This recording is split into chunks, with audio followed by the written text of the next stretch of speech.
नमस्कार, मैं आपकी दोस्त वंदना। आपका वाणी चैनल पर स्वागत है।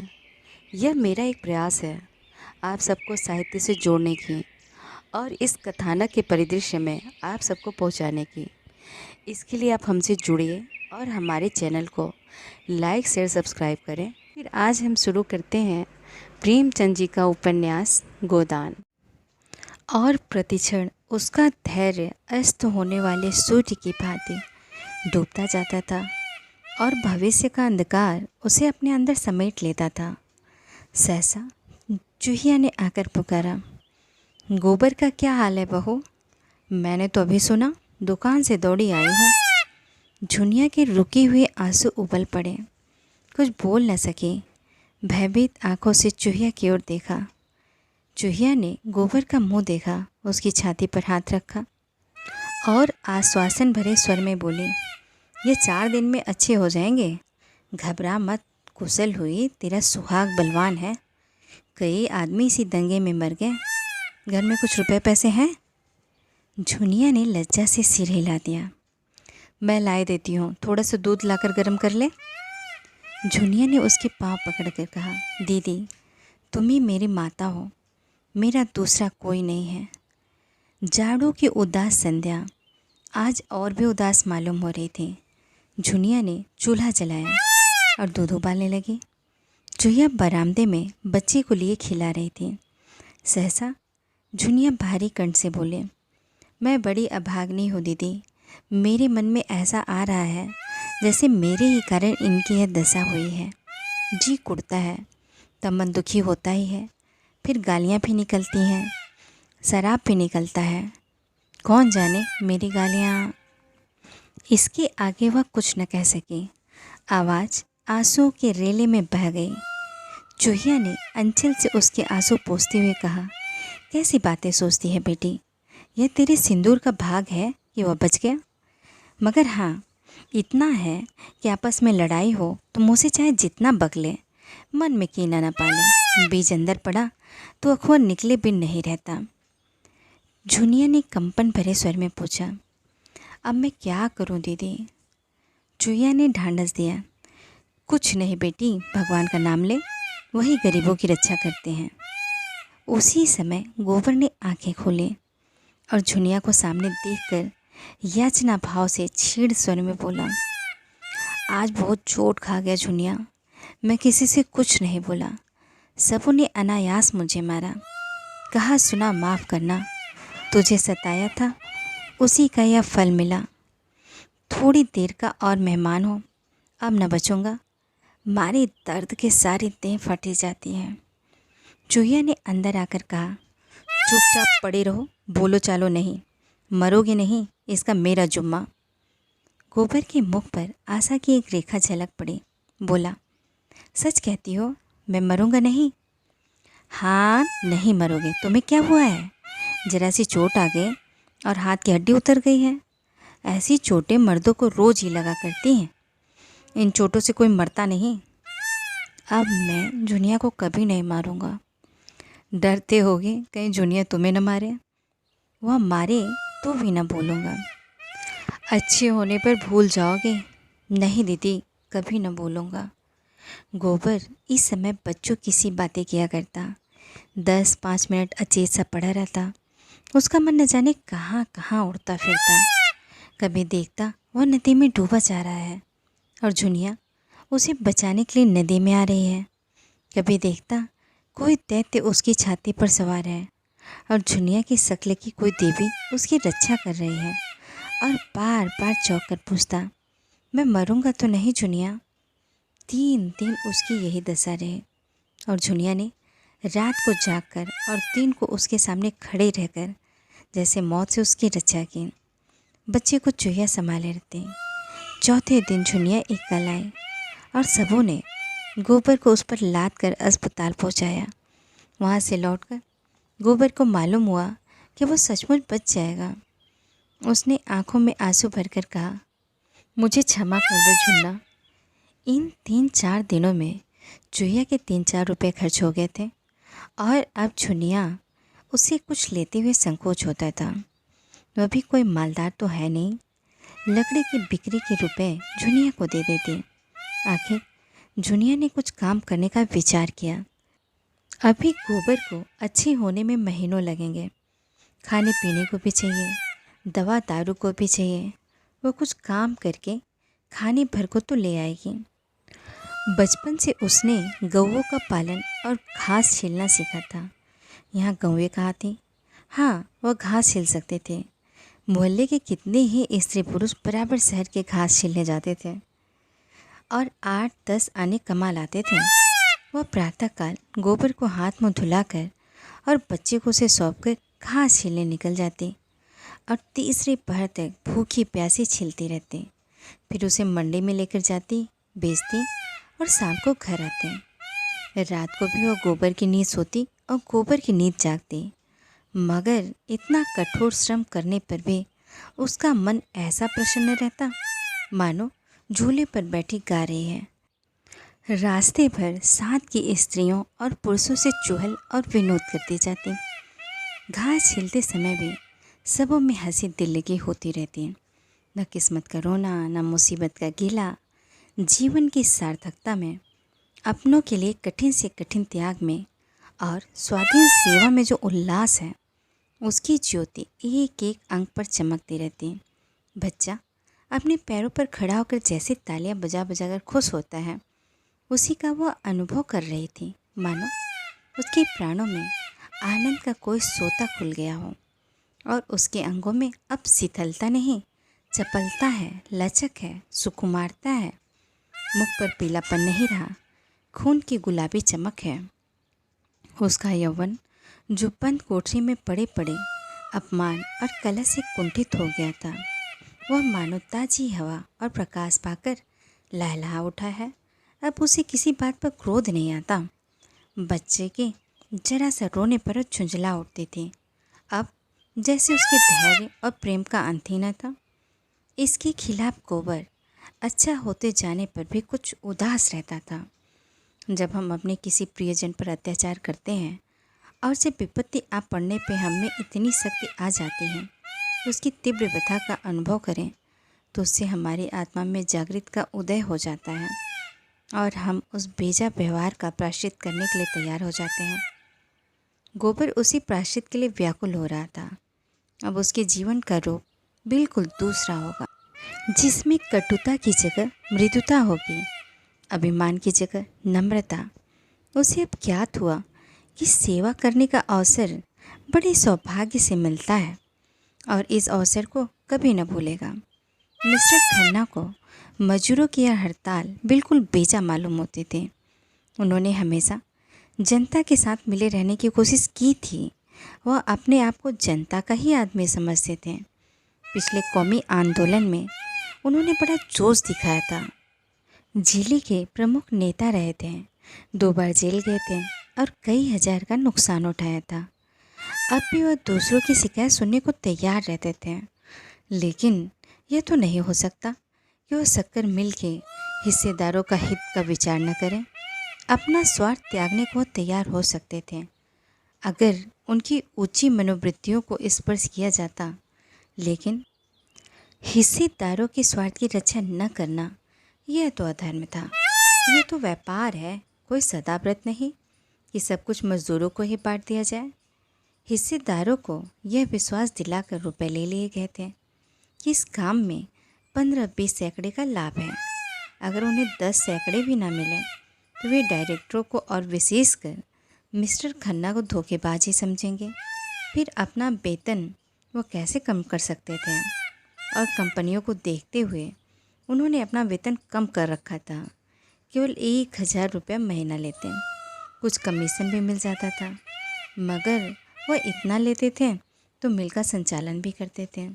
मजदूर केवल हाथ से काम करते हैं, डायरेक्टर अपनी बुद्धि से, विद्या से, प्रतिभा से, प्रभाव से काम करता है। दोनों शक्तियों का मोल बराबर तो नहीं हो सकता। मजदूरों को यह संतोष क्यों नहीं होता कि मंदी का समय है और चारों तरफ बेकारी फैली रहने के कारण आदमी सस्ते हो गए हैं। उन्हें तो एक जगह पौन भी मिले तो संतुष्ट रहना चाहिए, और सच पूछो तो वे संतुष्ट हैं। उनका कोई कसूर नहीं, वे तो मूर्ख हैं, बछिया के ताऊ। शरारत तो ओंकारनाथ और मिर्ज़ा खुर्शीद की है। यही लोग उन बेचारों को कठपुतले की तरह नचा रहे हैं। केवल थोड़े से पैसे और यश के लोभ में पड़कर ये नहीं सोचते कि उनकी दिल्लगी से कितने घर तबाह हो जाएंगे। ओंकारनाथ का पत्र नहीं चलता तो बेचारे खन्ना क्या करें।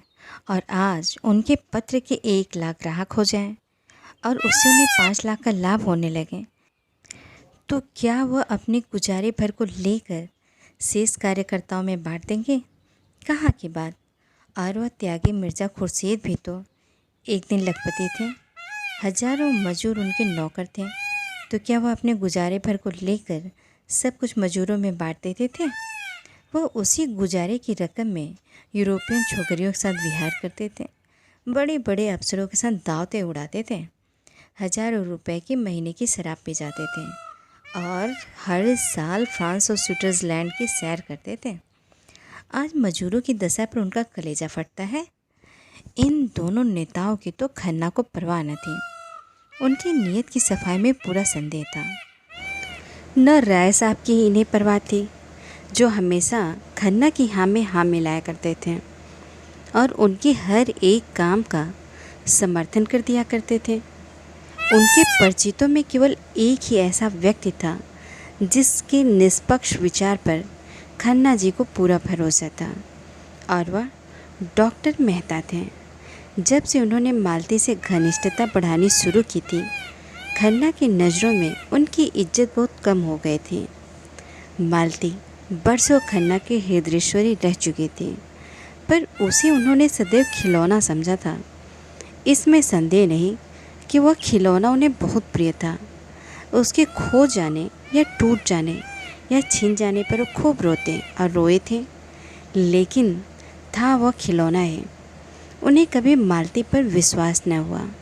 यह कभी उनके ऊपरी विलास आवरण को छेद कर उनके अंतःकरण तक न पहुंच सकी थी।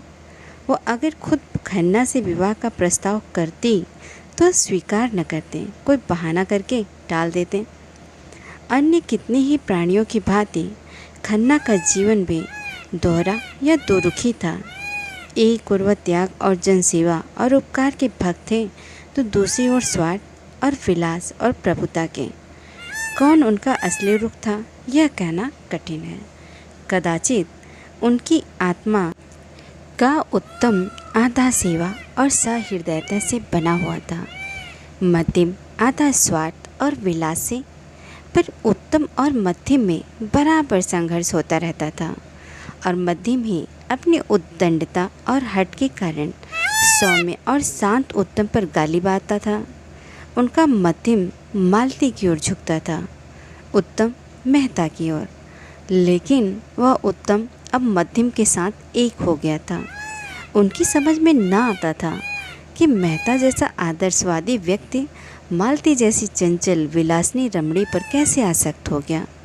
वो बहुत प्रयास करने पर भी मेहता को वासनाओं का शिकार न स्थिर कर सकते थे और कभी कभी उन्हें संदेह भी होने लगता था कि मालती का कोई दूसरा रूप भी है जिसे वह न देख सके या जिसे देखने की उनमें क्षमता न थी। पक्ष और विपक्ष सभी पहलुओं पर विचार करके उन्होंने यही नतीजा निकाला कि इस परिस्थिति में मेहता ही से उन्हें प्रकाश मिल सकता है। डॉक्टर मेहता को काम करने का नशा था। आधी रात को सोते थे और घड़ी रात रहते उठ जाते थे। कैसा भी काम हो उसके लिए वह कहीं न कहीं से समय निकाल लेते थे। हॉकी खेलना हो या यूनिवर्सिटी डिबेट, ग्राम्य संगठन हो या किसी शादी का नैवेद्य, सभी कामों के लिए उनके पास लगन थी और समय था। वो पत्रों में लेख भी लिखते थे और कई एक वैज्ञानिक खेल ही खेल रहे थे। अपने बगीचे में बैठे हुए पौधों पर विद्युत संचार क्रिया की परीक्षा कर रहे थे। उन्होंने हाल में एक विद्वान परिषद में यह सिद्ध किया था कि फसलें बिजली की जोर से बहुत थोड़े समय में पैदा की जा सकती हैं, उनकी पैदावार बढ़ाई जा सकती है और बेफसल की चीज़ें भी उपजाई जा सकती हैं। आजकल सवेरे के 2-3 घंटे वो इन्हीं परीक्षाओं में लगाया करते थे। मिस्टर खन्ना की कथा सुनकर उन्होंने कठोर मुद्रा से उनकी ओर देखकर कहा, क्या यह ज़रूरी था कि ड्यूटी लग जाने से मज़दूरों का वेतन घटा दिया जाए? आपको सरकार से शिकायत करनी चाहिए थी। अगर सरकार ने नहीं सुना तो उसका दंड मज़दूरों को क्यों दिया? क्या आपका विचार है कि मज़दूरों को इतना मजूरी दी जाती है कि उसमें चौथाई कम कर देने से मज़दूरों को कष्ट नहीं होगा? आपके मज़दूर बिलों में रहते हैं, गंदे बदबूदार बिलों में, जहां आप 1 मिनट भी रह जाएं तो आपको कैद हो जाए। कपड़े जो पहनते हैं उनसे आप अपने जूते भी ना पोंछेंगे। खाना जो वह खाते हैं वह आपका कुत्ता भी ना खाएगा। मैंने उनके जीवन में भाग लिया है। आप उनकी रोटियां छीनकर अपने हिस्सेदारों का पेट भरना चाहते हैं? खन्ना ने अधीर होकर कहा, लेकिन हमारे सारे हिस्सेदार धनी तो नहीं हैं।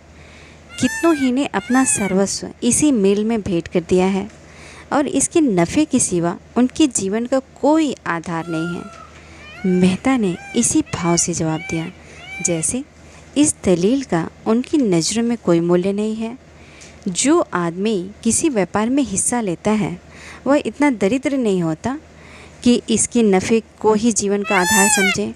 हो सकता है कि नफ़ा कम मिलने पर उसे अपना एक नौकर कम करना पड़े या उसके मक्खन और फलों का बिल कम हो जाए, लेकिन वह नंगा या भूखा न रहेगा।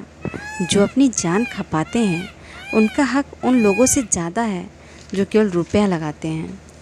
यही बात पंडित ओंकार नाथ ने कही थी। मिर्ज़ा खुर्शीद ने भी यही सलाह दी थी।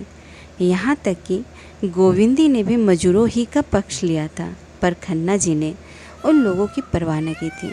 लेकिन मेहता के मुंह से वही बात सुनकर वह प्रभावित हो गए।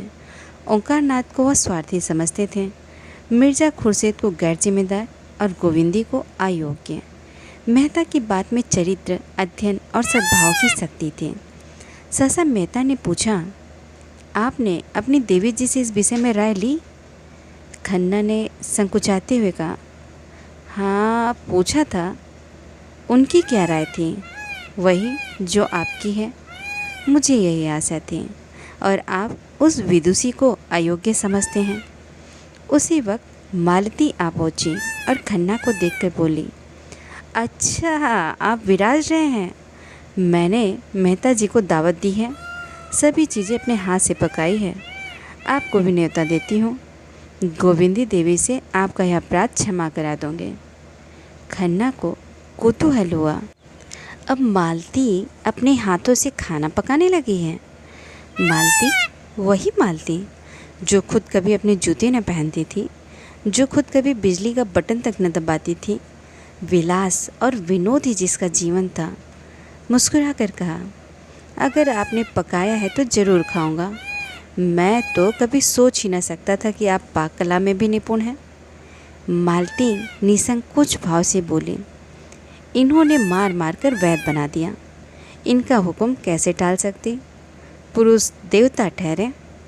खन्ना ने इस व्यंग का आनंद लेकर मेहता की ओर आंख मारते हुए कहा, पुरुष तो आपके लिए इतने सम्मान की वस्तु न थी। मालती छिपी नहीं, इस संकोच का आशय समझकर जोश भरे स्वर में बोली, लेकिन अब हो गई है, इसलिए कि मैंने पुरुष का जो रूप अपने परिचितों की परिधि में देखा था उसे कहीं सुंदर है। पुरुष इतना सुंदर, इतना कोमल हृदय। मेहता ने मालती की ओर दीन भाव से देखा और बोले, नहीं मालती, मुझ पर दया करो, नहीं मैं यहाँ से भाग जाऊँगा। इन दिनों जो कोई मालती से मिलता तो उससे मेहता की तारीफ़ों के पुल बांध देती, जैसे कोई विदिक्षित अपने नए विश्वासों का ढिढोरा पीटता फिरे। सुरुचि का ध्यान भी उसे न रहता और बेचारे मेहता दिल में कट कर रह जाते हैं। वह कटी और कड़वी आलोचना तो बड़े शौक़ से सुनते थे, लेकिन अपनी तारीफ़ सुनकर जैसे बेवकूफ़ बन जाते थे। मुँह जरा सा निकल आता था, जैसे कोई फप्ती छा गई हो। और मालती उन औरतों में न थी जो भीतर रह सकें, वो बाहर ही रह सकती थी, पहले भी, अब भी, व्यवहार में भी, विचार में भी। मन में कुछ रखना वह न जानती थी।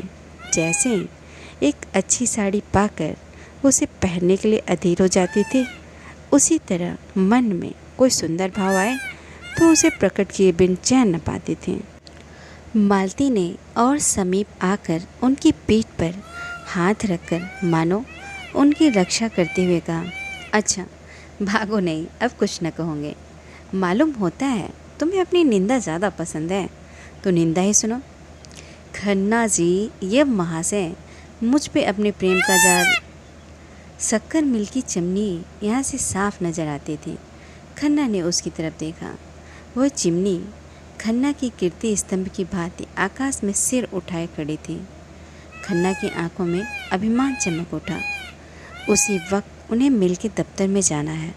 वहाँ डायरेक्टरों की एक अर्जेंट मीटिंग करनी होगी और इस परिस्थिति को उन्हें समझाना होगा और इस समस्या को हल करने का उपाय भी बतलाना होगा।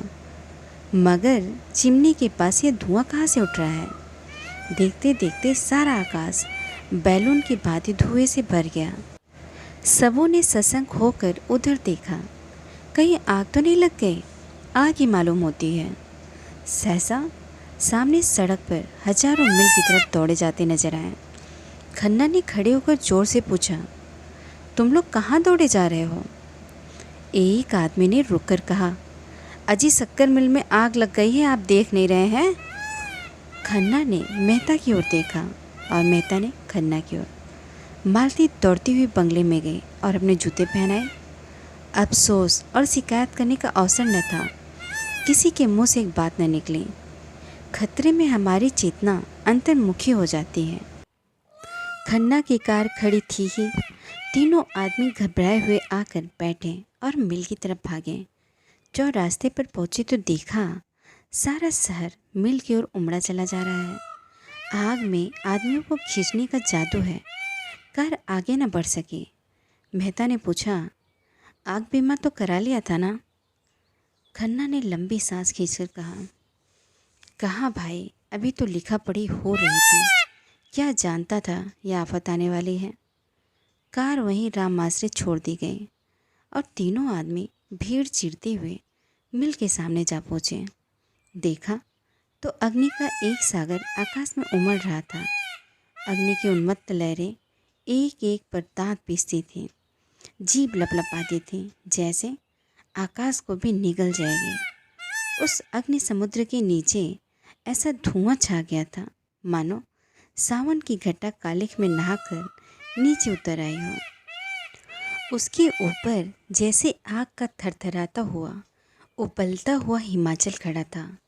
हाथे में लाखों आदमियों की भीड़ थी। पुलिस भी थी, फायर ब्रिगेड भी थी, सेवा समितियों के सेवक भी, पर सबके सब आग की भीषणता से मानो शिथिल हो गए हों। फायर ब्रिगेड के छींटे उस अग्नि सागर में जाकर जैसे बुझ जाते थे।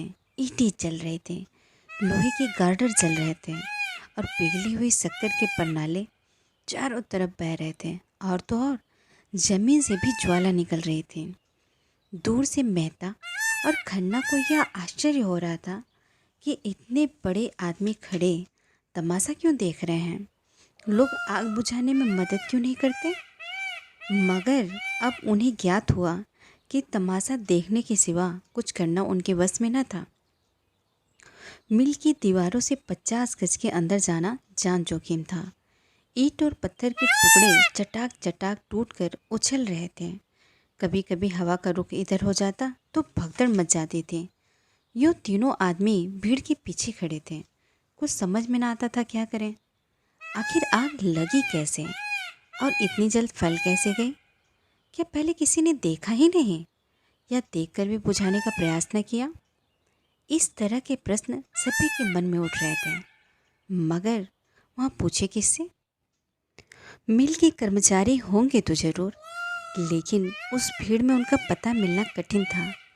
सहसा हवा का इतना तेज झोंका आया कि आग की लपटें नीचे होकर इधर लपकी, जैसे समुद्र में ज्वार आ गया हो। लोग सिर पर पांव रखकर भागे, एक दूसरे पर गिरते रेलते जैसे कोई सिर झपटा हो। अग्नि ज्वालाएं जैसे सजीव हो गई थी, सचेष्ट भी, जैसे कोई शेष नाग अपने सहस्त्र मुख से आग फुंकार रहा हो। कितने ही आदमी तो इस रेले में कुचल गए। खन्ना मुंह के बल गिर पड़े। मालती को मेहता जी दोनों हाथों से पकड़े हुए थे। नहीं, जरूर कुचल गई होती। तीनों आदमी हाथे की दीवार के पास एक इमली के पेड़ के नीचे जाकर रुके। खन्ना एक प्रकार की चेतना शून्य तन्मयता से मिल की चिमनी की ओर टकटकी लगाए खड़े थे। मेहता ने पूछा, आपको ज़्यादा चोट तो नहीं आई? खन्ना ने कोई जवाब न दिया, उसी तरफ ताकते रहे। उनकी आंखों में वह शून्यता थी जो विक्षिप्तता का लक्षण है। मेहता ने उनका हाथ पकड़कर फिर पूछा, हम लोग यहाँ व्यर्थ खड़े हैं, मुझे भय होता है आपको चोट ज़्यादा आ गई, आइए लौट चलें। खन्ना ने उनकी तरफ देखा और जैसे सनक कर बोले, जिनकी यह हरकत है उन्हें मैं खूब जानता हूँ। अगर उन्हें इसी में संतोष मिलता है तो भगवान उनका भला करे। मुझे कुछ परवाह नहीं, कुछ परवाह नहीं, कुछ भी परवाह नहीं। मैं आज की आज नई मिल खड़ी कर सकता हूँ। ये लोग मुझे क्या समझते हैं? क्या समझते हैं? मिल ने मुझे नहीं बनाया, मैंने मिल को बनाया और मैं फिर बना सकता हूँ। मगर जिनकी यह हरकत है उन्हें मैं खाक में मिला दूँगा। मुझे सब मालूम है, रत्ती रत्ती मालूम है। मेहता ने उनका चेहरा और उनकी चेष्टा देखी और घबरा कर बोले, चलिए आपको घर पहुंचा दो, आपकी तबीयत अच्छी नहीं है। खन्ना ने कहा मारा, हा हा, मेरी तबीयत अच्छी नहीं है इसलिए कि मिल जल गई? ऐसी मिलें मैं चुटकियों में खोल सकता हूँ। मेरा नाम खन्ना है, चंद्र प्रकाश खन्ना। मैंने अपना सब कुछ इस मिल में लगा दिया। पहली मिल में हमने 20% नफ़ा दिया। मैंने प्रोत्साहित होकर यह मिल खोली। इसमें आधे रुपए मेरे हैं। मैंने बैंक से 2 लाख इसमें लगा दिए। मैं 1 घंटा नहीं, आध घंटा पहले 10 लाख का आदमी था। जी हाँ, 10 लाख। मगर इस वक्त भागे मस्त, नहीं दिवालिया हूँ। मुझे बैंक के 2 लाख देने हैं। जिस मकान में रहता हूँ वह मेरा नहीं। जिस बर्तन में खाता हूँ वह भी अब मेरा नहीं है। बैंक से मैं निकाल दिया जाऊँगा। जिस खन्ना को देखकर लोग जलते थे वह खन्ना अब धूल में मिल गया है। समाज में अब मेरा कोई स्थान नहीं है। मेरे मित्र मुझे अपना विश्वास का पात्र नहीं, दया का पात्र समझेंगे। मेरे शत्रु मुझसे जलेंगे, मुझ पर हंसेंगे। आप नहीं जानते मिस्टर मेहता, मैंने अपने सिद्धांतों की कितनी हत्या की है, कितनी रिश्वतें दी हैं, कितनी रिश्वतें ली हैं। किसानों की ऊँख तौलने के लिए कैसे आदमी रखें, कैसे नकली बाट रखें, क्या कीजिएगा यह सब सुनकर। लेकिन खन्ना अपनी यह दुर्दशा कराने के लिए क्यों जिंदा रहे? जो कुछ होना है हो, दुनिया जितना चाहे हंसे, मित्र लोग जितना चाहे अफसोस करें, लोग जितनी गालियां देना चाहे दें, खन्ना अपनी आंखों से देखने और अपने कानों से सुनने के लिए जीता न रहेगा। वो बेहया नहीं, बेगैरत नहीं। यह कहते कहते खन्ना दोनों हाथों से सिर पीट कर जोर जोर से रोने लगे। मेहता ने उन्हें छाती से लगाकर दुखी स्वर में कहा, खन्ना जी, जरा धीरे से काम लीजिए। आप समझदार होकर दिल इतना छोटा करते हैं। दौलत से आदमी को जो सम्मान मिलता है वो उसका सम्मान नहीं, उसकी दौलत का सम्मान है। आप निर्धन होकर भी मित्रों के विश्वास पात्र रह सकते हैं और शत्रुओं को भी, बल्कि अब तक कोई आपका शत्रु रहेगा ही नहीं। आइए घर चलें, जरा आराम कर लेने से आपका चित्त शांत हो जाएगा। खन्ना ने कोई जवाब न दिया। तीनों आदमी चौरास्ते पर आए। कार खड़ी थी। 10 मिनट में खन्ना की कोठी पर पहुंच गए। खन्ना ने उतरकर शांत स्वर में कहा, कार आप ले जाइए, अब मुझे इसकी ज़रूरत नहीं है। मालती और मेहता भी उतर पड़े। मालती ने कहा, तुम चलकर आराम से लेटो, हम बैठे गपशप करेंगे। घर जाने की तो ऐसी कोई जल्दी नहीं है। खन्ना ने कृतज्ञता से उसकी ओर देखा और करुण कंठ से बोले, मुझसे जो अपराध हुए हैं उन्हें क्षमा कर देना मालती। तुम और मेहता, बस तुम्हारे सिवा संसार में मेरा कोई नहीं है। मुझे आशा है तुम मुझे अपनी नज़रों से न गिराओगे। शायद 10-5 दिन में यह कोठी भी छोड़नी पड़े। किस्मत ने कैसा धोखा दिया। मेहता ने कहा, मैं आपसे सच कहता हूँ खन्ना जी, आज मेरी नज़रों में आपकी जो इज्जत है वह कभी न थी। तीनों आदमी कमरे में दाखिल हुए। द्वार खुलने की आहट पाते ही गोविंदी भीतर से आकर बोले, क्या आप लोग वहीं से आ रहे हैं? महाराज तो बड़ी बुरी खबर लाया। खन्ना के मन में ऐसा प्रबल न रुकने वाला तूफानी आवेश उठा कि गोविंदी के चरणों पर गिर पड़े और उसे आंसुओं से धो दे। भारी गले से बोला, हाँ प्रिय, हम तबाह हो गए हैं। उनकी निर्जीव निराश आहत आत्मा सांत्वना के लिए विकल हो रही थी। सच्ची स्नेह में डूबी हुई सांत्वना के लिए, उस रोगी की भांति जो जीवन सूत्र छीड़ हो जाने पर ही वैद्य के मुख की ओर आशा भरी आंखों से ताक रहा था। वही गोविंदी जिस पर उन्होंने हमेशा जुल्म किया, जिसका हमेशा अपमान किया, जिससे हमेशा बेवफाई की, जिसे सदैव जीवन का भार समझा, जिसकी मृत्यु की सदैव कामना करते रहते हैं, वही इस समय जैसे अंचल में आशीर्वाद और मंगल और अभय लिए उन पर वार रही थी। जैसे उन चरणों में ही उनके जीवन का स्वर्ग हो, जैसे वह उनके अभागे मस्तक पर हाथ रख कर ही उनकी प्राणहीन धमनियों में फिर रक्त का संचार कर देगी। मन की इस दुर्बल दशा में, घोर विपत्ति में, मानो वो उन्हें कंठ से लगा देने के लिए खड़ी थी।